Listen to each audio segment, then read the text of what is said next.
पूछे गए जिसमें यह कहा गया क्या राज्यों ने अनुपालन हलफनामा दाखिल किया। कार्यालय रिपोर्ट में अनुपालन उत्तर प्रदेश के मुख्यमंत्री योगी अनुपालना की स्थिति आदित्यनाथ ने आखिर क्या थी, लखनऊ में इसके बारे आयोजित में जनता जानकारी दर्शन क्या दी कार्यक्रम गई। के संभव दौरान शर्मा हमारे आम लोगों से संवाददाता सीधे तमाम संवाद जानकारी किया। के साथ जुड़ चुके इस हैं। अवसर पर संभव उन्होंने बताइए, प्रदेश कोर्ट के की तरफ से विकास, आज क्या कुछ सुरक्षा कहा और गया इस पूरे सुशासन मामले को को लेकर। लेकर अपनी प्रतिबद्धता दोहराई।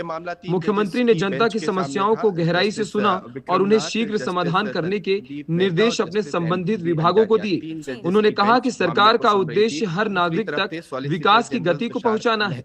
योगी आदित्यनाथ ने जनता से भी सहयोग और सक्रिय भागीदारी की अपील की है ताकि प्रदेश में समृद्धि और सुव्यवस्था बनी रहे। उन्होंने विभिन्न योजनाओं की प्रगति और आगामी विकास कार्यों की जानकारी भी साझा की। जनता दर्शन कार्यक्रम के माध्यम से मुख्यमंत्री ने यह संदेश दिया कि उनकी सरकार जनता के करीब है और उनकी समस्याओं को प्राथमिकता से हल करने के लिए प्रतिबद्ध है। इस मौके पर बड़ी संख्या में लोग अपनी बात रखने पहुंचे और मुख्यमंत्री ने उनकी बातों को गंभीरता से लिया। मुख्यमंत्री योगी ने कहा कि जनता की आशाओं और अपेक्षाओं के अनुरूप कार्य करते हुए प्रदेश को नए आयाम तक पहुंचाना उनकी प्राथमिकता है।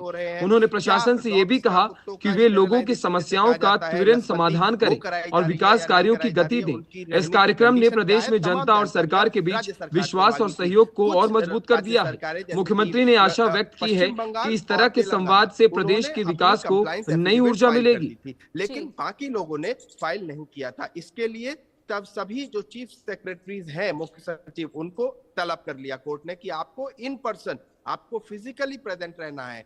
तो आज ये हियरिंग थी, महत्वपूर्ण हियरिंग थी। सुप्रीम कोर्ट में ये हियरिंग हुई, लगभग 25-30 मिनट हियरिंग चली। बस अभी लगभग पिछले 25-30 मिनट से कोर्ट तमाम सवाल पूछ रहा था। सॉलिसिटर जनरल ने कहा ऑन रिकॉर्ड कि तमाम स्टेट्स ने अपने एफिडेविट हलफनामे फाइल कर दिए हैं, उसको कोर्ट ने रिकॉर्ड पे लिया। ये 3 जजेस की बेंच ने कोर्ट ने रिपोर्ट पे लिया। उसमें कोर्ट की कुछ टिप्पणियां थी कि ये मामला सीरियस है और इसमें कोई भी ढिलाई बरती जानी नहीं चाहिए। ये कोर्ट का एक तरह से रुख है। इसके बाद जस्टिस विक्रमनाथ ने कहा कि सभी स्टेट्स ने कंप्लायंस रिपोर्ट फाइल कर दी है क्या। दादर नागर हवेली, दमन दीव, इन्होंने फाइल नहीं की और चंडीगढ़, तो इनकी कंप्लायंस रिपोर्ट आनी है कि क्या स्थिति है वहां पर। बाकी 2 राज्य ऐसे थे जैसे कि महाराष्ट्र और मध्य प्रदेश, तो उनके लिए सॉलिसिटर जनरल ने कहा कि वो ऑन दी वे हैं, आ चुके हैं दिल्ली में, किसी कारणवश कोर्ट नहीं आ पाए। तो ये तमाम चीजें पिछले आधे घंटे में सुप्रीम कोर्ट में हुई, जहां सुप्रीम कोर्ट ने एक बार फिर स्पष्ट कर दिया कि यहाँ पर किसी भी तरह की जो लथार्जिक अप्रोच जिसे कहा जाता है, ढीला ढिलाई वाली जो अप्रोच है कि आप कल कर लेंगे या नहीं करेंगे, वो नहीं चलेगी। चीफ सेक्रेटरीज को बुलाना, क्योंकि एक तरह से टॉप ब्यूरोक्रेट किसी भी राज्य का अगर आ रहा है सुप्रीम कोर्ट, तो मैसेज एकदम देश की सर्वोच्च अदालत का क्लियर है कि कोई भी ढिलाई इस मामले में, आवारा कुत्तों के मामले में उनकी नसबंदी, स्टेरिलाइजेशन और एनिमल बर्थ कंट्रोल नियमों को लेकर कोई भी ढिलाई बरती नहीं जानी चाहिए। और इसी तरह का एक मैसेज देने की सुप्रीम कोर्ट से आज स्पष्ट कोशिश, और जहां पर तमाम चीफ सेक्रेटरीज को सीधे समन किया गया।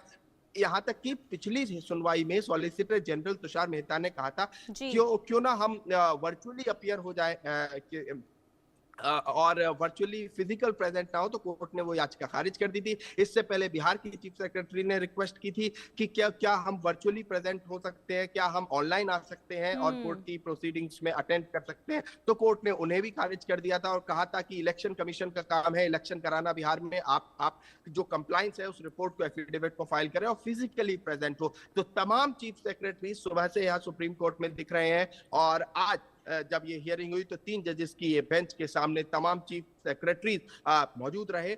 और साथ ही साथ महत्वपूर्ण बात ये है कि जो रुख दिखा आज, जो आधे घंटे की हियरिंग थी, वो बहुत स्ट्रिक्ट रुख था। शुरुआत में ही तीनों जजेस की जो बेंच थी उन्होंने ये क्लियर कर दिया कि गेट्स बंद कर दिए जाएं, जो अंदर है अंदर, जो बाहर है बाहर। और उसके बाद एक कायदे से हियरिंग डिटेल में सबसे पूछा, पर्सनली पूछा जा रहा था। जैसे स्टेट ऑफ आंध्र प्रदेश के जो चीफ सेक्रेटरी थे उनसे पूछ लिया कि आपकी कंप्लायंस रिपोर्ट में क्या है। तो इस तरह से एक मैसेज देने की कोशिश की। जो आवारा कुत्तों का मामला है, ये नेशन वाइड जो पॉलिसी बनाने की भी एक तरह से बात हो रही है कि पूरे देश में एक पॉलिसी बनाई जाएगी। तो उसके लिए ये जो शुरुआती कदम है, जहां राज्य क्या सोचते हैं, उसके लिए ये एफिडेविट्स मंगवाए गए हैं। तो कोर्ट ने कहा है कि हम पहले इन सबको एफिडेविट्स को पढ़ेंगे और उसके बाद कुछ पॉलिसी पर विचार होगा। लेकिन संभव सुप्रीम कोर्ट इस पूरे मुद्दे को लेकर देखिए पहले से ही गंभीरता दिखाता रहा है, लेकिन इसके बावजूद भी जब आज रिपोर्ट नहीं दाखिल की जाती है तो इसके पीछे की वजह क्या सामने आई है? क्या समय मांगा गया? देखिए जी बिल्कुल। और ये जो सवाल आप पूछ रहे हैं और जो दर्शकों के भी दिमाग में चल रहा होगा, वो कोर्ट के अंदर भी ये सवाल था, और जहां बेंच ने एक तरह से कहा कि जो कंप्लायंस नहीं हुई है तो वो क्यों नहीं हुई है, तो सॉलिसिटर जनरल ने कहा कि कुछ चीफ सेक्रेटरी जो फिजिकली नहीं आ पाए हैं उनमें से कईयों ने अपना एफिडेविट फाइल कर दिया है, लेकिन एक दो जो नहीं आ पाए हैं उनको मैं पर्सनली जानता हूं, और सॉलिसिटर जनरल ने अपने बिहाफ पे एक तरह से कोर्ट को कॉन्फिडेंस में लेते हुए कहा कि मैं निजी रूप से इनको जानता हूं, इन्होंने एफिडेविट फाइल कर दिए हैं। लॉजिस्टिक जो प्रॉब्लम होती है, जैसे फ्लाइट डिले हो गई या दिल्ली में ट्रैफिक है, एयरपोर्ट से अदालत सुबह समय पे नहीं पहुंच पाए, या ये तमाम चीजों की वजह से ये नहीं आ पाए हैं, लेकिन जो कंप्लायंस है, जो मानना है, जो कोर्ट ने जो कह दिया उसको फॉलो करना है या उसको इंप्लीमेंट करना है, ग्राउंड जीरो पे लागू करना है, उसमें कोई ढिलाई नहीं है। ये सॉलिसिटर जनरल तुषार मेहता ने ऑन रिकॉर्ड कोर्ट के सामने कहा, और कोर्ट ने कहा ठीक है, जब